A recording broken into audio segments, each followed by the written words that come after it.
आगाह कर रहे हैं आप सबके लिए, जो इनको सुपाच्य भोजन मान करके खाते हैं, इन्हीं से तुम्हारी आंतों का कबाड़ा निकला है।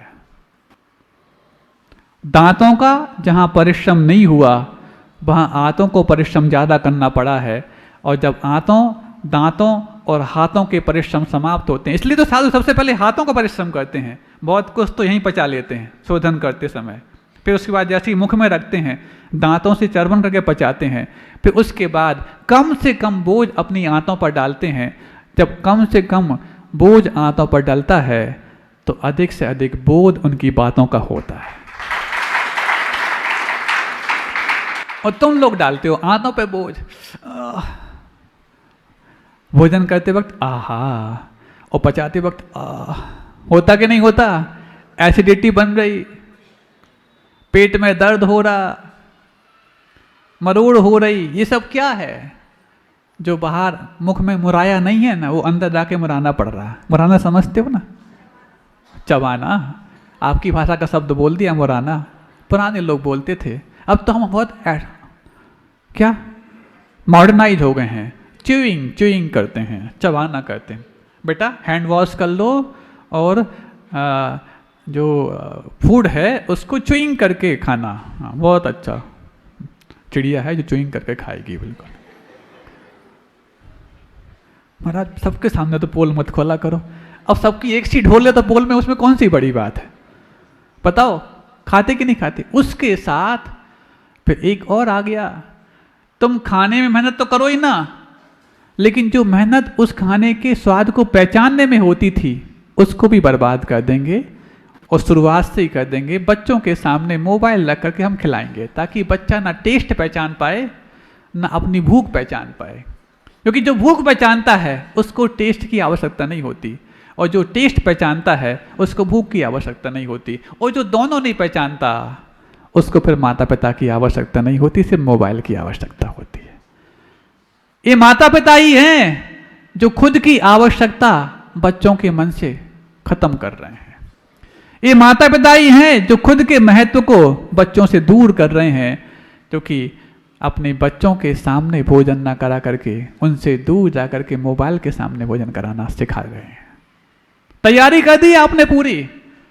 अरे उस समय बच्चा आपसे सिर्फ भोजन करके पेट नहीं भरता था, भोजन तो एक माध्यम था, वो भावों को अंदर परहेज करके अपने जीवन में भजन और एक दिन सिद्धत्व तक की यात्रा के बीज बोता था। लेकिन तुम सिद्धत्व क्या पहुंचाओगे? उनके भीतर सम्यक्त के बीज बोने लायक भी नहीं बचे हो। सुन रहे हो महाराज? फिर हम बच्चे के सामने 2 घंटे बैठे रहें, वो तो चुगता है। कब तक चुगाएं? एक रोटी खाने में 1.5 घंटा लगाता है, और 1.5 घंटे में तो हम 3 सीरियल देख लेंगे। सीरियल देख लोगे ना, सीरियल ब्लास्ट कर देंगे। इस सीरियल ब्लास्टिंग के लिए ही सीरियल आए हैं। और महाराज पहले तो सीरियल होते थे और मूवी होती थी, अब तो वेब सीरीज होती हैं। पहले 3 घंटे में एक फिल्म समाप्त हो जाती थी, अब तो दिनों में महीनों में समाप्त नहीं होती। रात रात भर वेब सीरीज देखते हैं आपके बच्चे, क्योंकि आपके बच्चे आपसे जब समय पाने का अधिकार भोजन करते वक्त होता था, जब वो आपने छीन लिया है, तो आपको समय देने का अधिकार जो आपके कामों से निवृत्त होने के बाद मिलता था, वो बच्चे आपसे छीन लिए हैं। हो रहा कि नहीं हो रहा? और जैसे ही तुम उनके हाथ से मोबाइल अलग करते हो, बेटा थोड़ी हम भी फ्री हो गए, अपन बात तो कर लें। आज ये हो गया है कि बेंगलोर जैसे शहर में बेटी के हाथ से थोड़ी देर के लिए मोबाइल अलग करने पर बेटी ने अपने पिता की इतनी छोटी छोटी बोटियां कर दी और फ्रिज में बंद कर दी। सुन रहे हो? होंगे वो बेटियां जो इतनी क्रूरता की हद पार कर चुकी। हमारे बेटे और बेटियां तो बहुत अच्छे हैं। वो बाप भी ऐसे ही मानता था जिसकी बोटियां हो गई। ऐसे ही मान करके उसने अपने बेटे और बेटी के हाथ में मोबाइल थमाया था, जैसा आप मान के थमा रहे हो। उसकी बेटी ने तो सिर्फ बोटियां की जो फ्रिज में फ्रीज थी। कहीं ऐसा ना हो आपके बेटे फ्रिज के लायक भी ना बचा सके। बहुत कठोर शब्द है ना, बर्दाश्त नहीं हो रहे ना? क्यों होंगे बर्दाश्त? क्योंकि फिरंगियों ने ऐसी दास्ता ही तुम्हारे भीतर भेजने के लिए कहा था। एक के बाद एक आप तैयार होते चले गए। कॉम्प्रोमाइज एक ऐसा रोलिंग स्टोन होता है जो एक बार पीक से गिरता है, जमीन के जाकर ही दम तोड़ता है। लुढ़कने वाले पत्थर का वही हस होता है, शिखर से गिरेगा तो कहां बचेगा? बीच में कि नीचे? नीचे आएगा। और नीचे आने के बाद उसमें इतनी सामर्थ्य नहीं बचती कि वापस शिखर तक पहुंच पाए। समझौता ऐसा ही लुढ़कने वाला पत्थर है। आप धीरे धीरे समझौता करते चले गए। अरे भाई भाई से समझौता करता तो कोई बात नहीं, लेकिन तुमने तो उनसे समझौता कर लिया जिसमें भाई भाई का रिश्ता ही समाप्त हो गया। फास्ट फूड आया, जितने भी सोडा डालने वाली चीजें हैं, और जब वहां पर महाराज कुछ नहीं है, खा रहे हाँ सिखा रहे हैं, बिल्कुल सच बोल रहे हैं। ये जितने भी ये उन देशों के फूड थे जहां पर आओ हवा अलग टाइप की होती है। अब आपको एक अंतिम बात बता दूं, क्योंकि समय हो रहा है। जर्मनी में एक शोध हुआ, अभी अभी की बात है। वो शोध ये हुआ कि ऐसी बीमारियां जो आनुवांशिक रूप धारण कर चुकी हैं, होती है ना, जो पीढ़ी दर पीढ़ी एक के बाद एक चली जाती हैं, जैसे डायबिटीज है, बीपी की समस्या है, अस्थमा है, ये आनुवांशिक बीमारियां मानी जाती हैं। और भी बहुत सारी अब तो नई नई आ गई हैं। यदि आपके परिवार में कोई आनुवांशिक बीमारी नहीं है जो पीढ़ी दर पीढ़ी पहुंचती हो, और यदि आप भारतीय भोजन, खासतौर से दाल भात रोटी, इसको नहीं करके किसी दूसरे भोजन के शिकार हो गए हैं, तो आप तैयार रहिए, आपके जीवन में आनुवांशिक बीमारियों की शुरुआत होगी, जो आपको भी होगी, आपके बच्चों को भी होगी। और साथ में ये भी कहा, किसी के घर में आनुवांशिक बीमारियां चलती हों, किसी भी देश का वासी वो हो। किसने शोध की है? जर्मनी ने की, किसी जैनी ने नहीं, जर्मनी ने की है। और किसी भी देश का वासी हो, उसके घर में आनुवांशिक बीमारियां कई पीढ़ियों से चली आ रही हों, लेकिन यदि वो भारतीय भोजन दाल भात रोटी पर लौट आते हैं, तो वो आनुवांशिक बीमारियां उन्हीं की पीढ़ी पर थम जाएंगी, आगे नहीं बढ़ पाएंगे। कितनी बड़ी बात कहती, सोचो। भारतीय भोजन मात्र नहीं कहा उन्होंने, भारतीय भोजन के साथ ये भी कहा दाल भात रोटी, यही बात चोखी। लेकिन हम भारतीय होकर के वो भारतीय भोजन और शाकाहारी भोजन करते हुए भी उन देशों का और उन प्रदेशों का भोजन अपने साथ इंक्लूड करते हैं जहाँ की आओ हवा हमारे से मैच करती नहीं। तो जब आओ हवा मैच नहीं करती, तो फिर आपके भोजन आपको मैच कैसे कर पाएगा? राजस्थान आप जाओ तो वहाँ पर तीखा भी चलता है और घी भी चलता है, क्योंकि वहाँ पर शुष्क वातावरण है, वहाँ की हवाओं में शुष्कता ज़्यादा रहती है, रेगिस्तानी इलाका रहता है, तो इसलिए उनको शुष्कता से लड़ने के लिए घी का प्रयोग करना भी आवश्यक है। लेकिन घी पचाने के लिए लाल मिर्ची का प्रयोग करना भी आवश्यक है, तब जाकर के वहाँ के लोग वहाँ का भोजन करके स्वस्थ रहते हैं। तमिलनाडु के लोग, केरला के लोग इसलिए इमली वो चीज़ खाते हैं क्योंकि वहाँ के वातावरण की अलग प्रकार की मॉइस्चर रहता है वहाँ पर, और वहाँ से भोजन करने के लिए, उनको पचाने के लिए उस प्रकार का भोजन अनिवार्य है। लेकिन तुम्हारा ना अति शुष्क वातावरण है, ना अति आर्द्र वातावरण है, और तुम यदि इस प्रकार के भोजन करोगे तो क्या होगा? भोजन मात्र भोजन नहीं है, आपके प्राणों के निर्माण का बहुत बड़ा कारण है। भोजन के अलावा ऐसी कौन सी वस्तु है जो आप अपने भीतर भेज करके प्राणों का निर्माण कर पाते हो? बताओ, कितने प्राण आपके पास हैं? हाँ, कम तो नहीं हो गए? कुछ लोग बोल रहे 10 प्राण हैं। आप लोग प्राणी हो कि नहीं? सब लोग प्राणी हो? समझ में आ रही बात? आज थोड़ा अलग विषय आ गया। आप लोग सब प्राणी हो कि नहीं? प्राणी क्यों कहते हैं? आपके पास एक आध प्राण है इसलिए आपको प्राणी कहते हो, ऐसा नहीं है। जैसे किसी के पास एक आध रुपया हो, उसको धनी बोलोगे? धनी तो उसी को बोलोगे जिसके पास बहुत पैसे हों। ज्ञानी उसी को बोलो जिसके पास बहुत ज्ञान हो। थोड़ा मोड़ा ज्ञान तो सबके पास होता है। इसलिए इनंद प्रत्यय ई जो लगता है ना बाद में, बहुलता के अर्थ में लगता है। जिसके पास बहुत धन हो उसको बहुत धनी बोलते हैं, जिसके पास बहुत ज्ञान हो उसको ज्ञानी बोलते हैं, जिसके पास बहुत प्राण हो उसको प्राणी बोलते हैं। तो आपके पास मात्र एक प्राण नहीं, आयु प्राण, आपके पास 10 प्राण हैं। कौन कौन से? 5 इंद्रियां, मनोबल, वचन बल, काय बल, आयु और श्वासोच्छ्वास। ये 10 प्राणों से आप लोग जी रहे हैं, इसलिए आपको प्राणी कहा जा रहा है। बहुत ज्यादा प्राण है इसलिए। अब इन 10 प्राणों का निर्माण और इन 10 प्राणों का संवर्धन होता कैसे है? ऐसी कौन सी चीज है जो आप अपने भीतर भेजें और प्राणों के निर्माण में सहयोग करे सिवाय भोजन के? है कोई?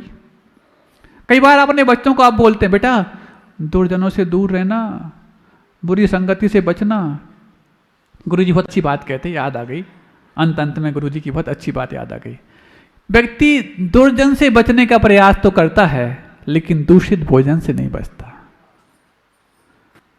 और इसकी व्याख्या मैं थोड़ी सी कर दूं, क्योंकि आपके प्राणों का निर्माण भोजन के अलावा किस वस्तु से होता, तो आप शायद कहेंगे नहीं भोजन से ही होता। और यदि आप दूषित भोजन कर रहे हैं तो आपके दूषित प्राण हो रहे हैं, और दूषित प्राण हो रहे हैं तो आप दूषित प्राणी बन रहे हैं, और दूषित प्राणी का ही नाम तो दुर्जन होता है। फिर दुर्जन से बचने की आवश्यकता क्या है? आप स्वयं दुर्जन हो रहे हैं।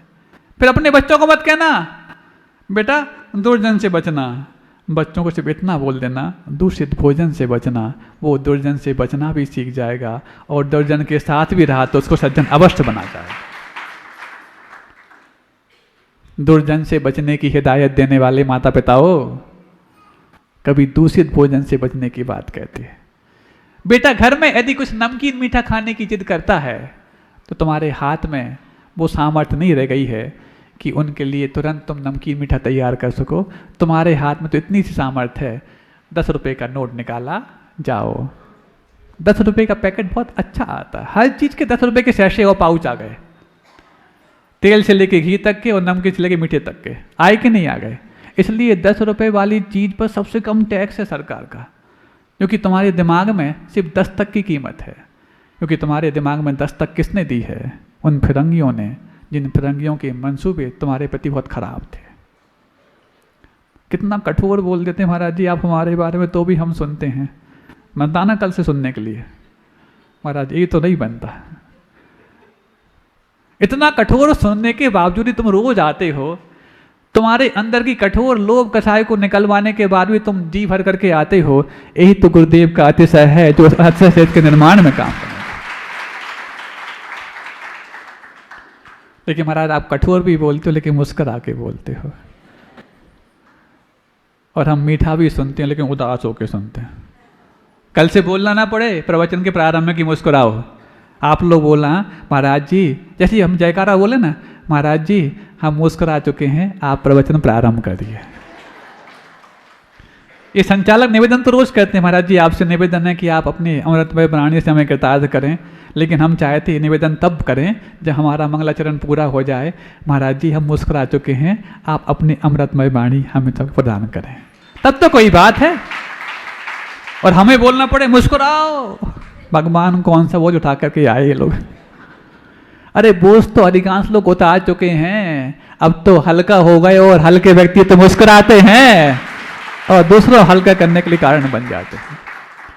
तो ये फास्ट फूड आया, अभी हम जल्दी नहीं करना चाहते इस फूड के बारे में, अभी तो समय बाकी है, लेकिन आज का समय पूरा हो गया है। आप सबके जीवन में वैसी ही शांति धारा हो जैसी हम चाहते हैं, और कल से उन्हीं मंदिरों में हम जाएं जहाँ पर सबके मन शांत हो चुके हैं। अहिंसा परमो धर्म की पिछले दिनों से अपन जिस विषय को लेकर के एक एक पग आगे बढ़ रहे हैं, और बढ़ना भी आवश्यक इसलिए कि जब तक वस्तु के महत्व को नहीं पहचाना जाता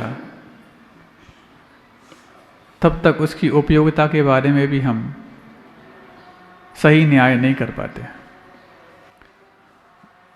कई बार उपयोगिता वस्तु के महत्व को बढ़ाती,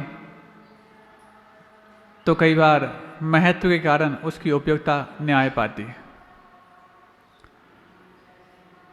जिस आज़ादी को लेकर के अगले सप्ताह तक आप लोगों के लिए घर घर तिरंगा की बात आई, लेकिन तिरंगा फहराने लायक कितने लोगों के अंतरंग उस जुनून के माध्यम से तरंगायित हुए थे, जिसको शायद भारतीयों ने खुद को भी कुर्बान करके आगे आने वाली पीढ़ियों के लिए कुछ उनके अरमान रोशनियों से भर पाएं, इसके लिए तैयार किया कि कैसे कैसे हमारे लिए गुलामी को तैयार करने का उन्होंने उपक्रम रचा। पहले भाषा, फिर शिक्षा, फिर गुरुकुलों को ध्वस्त करना, फिर नए नए कानून निर्मित करना, फिर उसके पश्चात भूषा को बर्बाद करना, और फिर अगली तैयारी थी भोजन को बर्बाद करना। इस भोजन को बर्बाद करने के लिए उन्होंने क्या क्या उपाय रचे, कल कुछ चर्चाएं सामने आईं। आप ये भी समझ पाए कि ब्रेकफास्ट का असली मीनिंग क्या है, तो डिनर का असली मीनिंग क्या है।